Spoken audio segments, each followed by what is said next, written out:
Salut, salut, salut. Alors, je suis Priscilla, je suis de retour. Je sais que je n'ai pas posté ces derniers mois et j'étais occupée. Donc, merci d'avoir patienté. Aujourd'hui, je suis là pour te parler du syndrome de l'imposteur.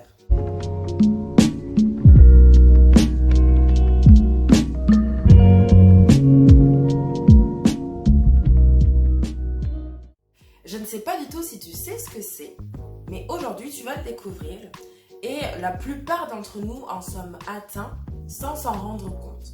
Alors, premièrement, sache que ce n'est pas une maladie. En fait, c'est juste... c'est une traduction en fait d'un manque de confiance en soi. C'est lorsque tu as des doutes sur tes compétences et lorsque tu minimises un peu tes succès. C'est jamais vraiment grâce à toi.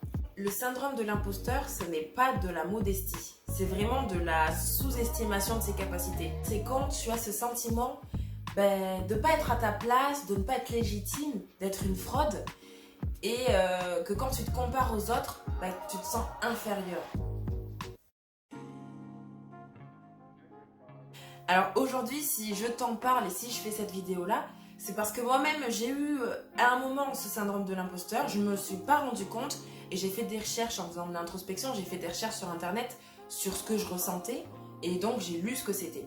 Du coup, après avoir regardé, j'ai essayé de travailler un peu sur ça et aujourd'hui je me sens mieux et du coup je suis là pour t'en parler et te donner quelques conseils. Mais avant de te conseiller, je vais d'abord t'expliquer un peu comment on le ressent, comment moi je l'ai ressenti et ensuite je vais te donner des conseils pour que tu ailles mieux et que tu puisses aller de l'avant et ne plus avoir ce syndrome de l'imposteur parce que franchement c'est chiant.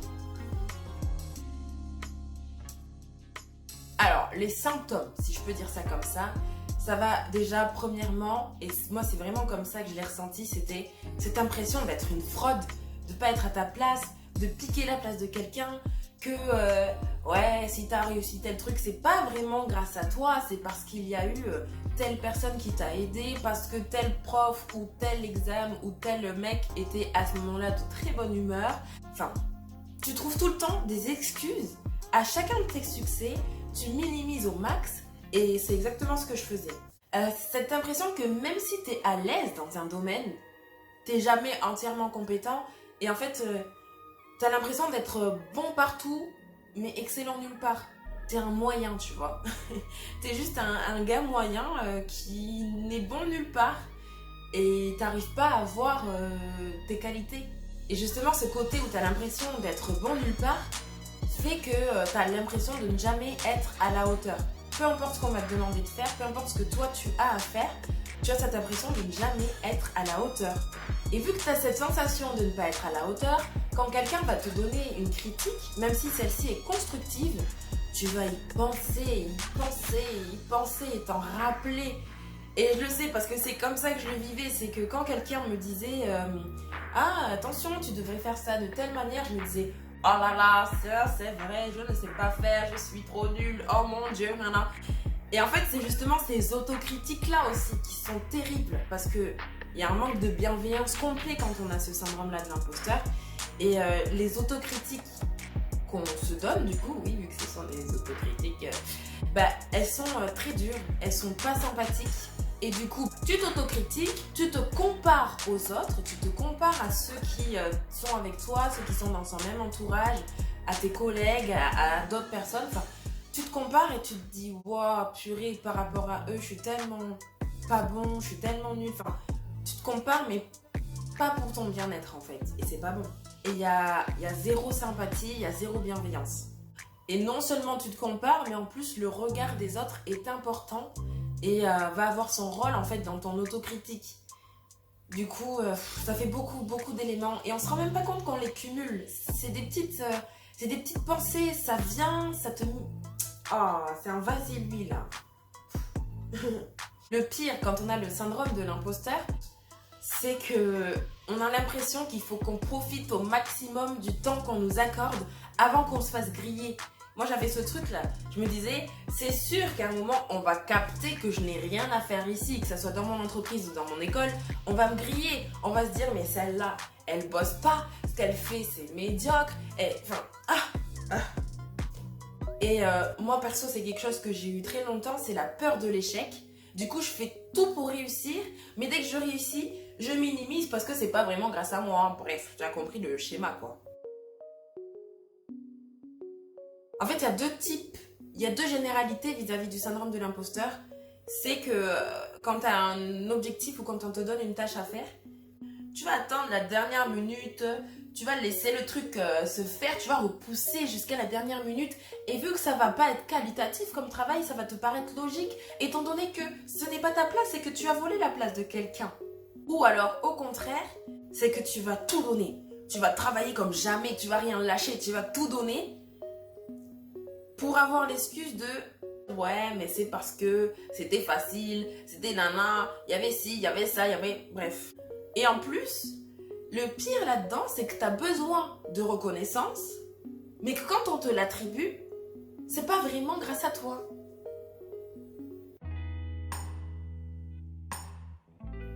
Maintenant, je vais te donner des conseils pour aller au-delà du syndrome de l'imposteur et aller mieux. Alors, j'ai essayé la technique de ne pas écouter, de pas écouter mes pensées, de pas écouter, de pas faire gaffe. Mais ça n'a pas vraiment fonctionné. Après, je pense que ça reste quand même un bon conseil si tu arrives à passer outre tes pensées. Mais moi, ce que j'ai fait, c'est que du coup, j'ai plutôt pris du recul par rapport à mes pensées, par rapport à ma manière de penser. Et j'ai décidé de changer de manière de penser. J'ai décidé de penser de manière beaucoup plus positive. Je pense que je ferai une vidéo à ce sujet parce que c'est très intéressant de changer sa manière de penser. Parce qu'on ne se rend pas compte l'impact que ça a. Mais c'est un autre sujet. Oh, le rire. Ouais. Donc, avoir une façon de penser beaucoup plus positive. Moi, ce qui a bien marché avec moi, c'est de me dire, Priscilla, tu ne serais jamais capable de parler comme ça à une amie, surtout quand j'ai mes autocritiques. Je serais jamais capable d'être aussi juge, aussi méchante comme ça avec une amie. Donc, pourquoi je le suis avec moi-même? C'est pas normal, j'ai aucune bienveillance. Et en fait, c'est ce mot, la bienveillance, que j'ai commencé à me poser sur moi et j'ai commencé à avoir un discours différent envers moi-même à partir du moment où j'ai commencé à avoir une attitude bienveillante envers moi-même. J'espère que c'est clair parce que là, j'ai commencé du coup à mettre un peu de nuance dans mes jugements, poser un peu de calme dans mes propos et j'ai amélioré ma manière de voir. Au lieu de me dire haha, tu es nul, j'ai bien fait pour toi, t'as vu comment t'es bête. Ben, j'ai commencé à plutôt me dire, ben non, ok, cette action n'a pas été très maligne, cette action-là n'a pas été, au lieu de dire c'est toi qui es comme ça, j'ai plutôt dit c'est l'action qui n'a pas été bonne, mais c'est pas grave, tu es capable, tu vois. En fait, j'ai été bienveillante envers moi-même et c'est ça qu'il faut, c'est vraiment beaucoup de bienveillance. Moi, ce que je te conseille, c'est commence à ne plus prêter attention au regard des autres, en tout cas pendant un temps. Parce que quand tu prêtes attention au regard des autres, tu commences déjà à t'imaginer des trucs de ouf dans ta tête alors que c'est absolument pas le cas. Ensuite, tu te dévalorises parce que tu vas te comparer forcément à ce que les autres font, à comment ils sont, à ce qu'ils pensent de toi. Et c'est pas bon, pas quand tu veux essayer de passer au-delà. Genre, si jamais tu veux vraiment te comparer aux autres, c'est surtout prendre exemple. Après, le regard des autres peut compter peut-être plus tard parce que ça peut avoir un impact positif sur ta manière de faire, etc. Mais pas pour l'instant. Alors, je te le souhaite, j'espère que tu as des amis et si tu en as, essaie de leur demander de l'aide, d'avoir des bons discours, de te dire ce qu'ils pensent de toi. Enfin, ça va. Moi, je sais que ça m'a aidé d'entendre ces mots-là de la part de personnes que je considère vraiment. En fait, ça m'a aidé à me sentir plus légitime d'entendre ces mots-là de la part de personnes qui comptent vraiment. Et surtout, ce qu'il faut que tu apprennes, c'est apprendre à reconnaître tes limites. Parce que quand on a ce syndrome de l'imposteur, on a un comportement qui est bizarre, c'est on va vouloir soit donner beaucoup plus, prouver que, et on abuse du bail en fait, c'est compliqué quoi. Donc, il faut que tu apprennes à reconnaître tes limites. Et concrètement, de ma propre expérience, une fois qu'on arrive à aller mieux vis-à-vis de ce syndrome de l'imposteur, ben, ça va beaucoup mieux, ça rayonne en fait, c'est génial. Parce qu'on commence à rentrer dans un cercle vertueux au lieu de rester dans ce cercle vicieux. On commence à se dire oui, c'est vrai que j'ai été capable, oui, c'est vrai que j'ai réussi à faire ça. Et en fait, on commence à avoir ses compétences, on commence à avoir ses qualités. Du coup, on renforce ses compétences et ses qualités. On améliore nos faiblesses, nos défauts, etc. Et on va sur un meilleur élan. Et du coup, c'est cool. On a aussi moins peur de l'échec. Enfin, en tout cas, moi, c'est comme ça que je le perçois. C'est que j'ai moins peur de l'échec ou d'échouer parce que je me dis, c'est pas grave. Perdre, échouer ou rater, c'est pas vraiment comme ça que tu dois le percevoir. Un peu le cliché du c'est pas un échec, c'est une expérience. Ben, c'est exactement le cas en fait, parce que tu te dis ok, ben voilà, au moins j'ai été capable d'essayer, j'ai été capable de faire. Enfin, en fait, une fois qu'on pose ce regard bienveillant envers nous-mêmes, on a beaucoup plus de douceur. Et ça, c'est bien. Ça fait du bien, je vous jure, ça fait du bien. Ça permet de se sentir mieux, ça permet d'avancer, de faire les choses bien, tu vois. Donc c'est cool. Écoute, j'espère que cette vidéo t'a plu. C'était juste vraiment pour parler du syndrome de l'imposteur, pour te donner quelques conseils pour aller mieux. Si toi aussi de ton côté tu en as, n'hésite pas à les laisser en commentaire. Je les lirai avec plaisir, j'essaierai d'y répondre. Et mets j'aime à la vidéo, partage si ça t'a plu.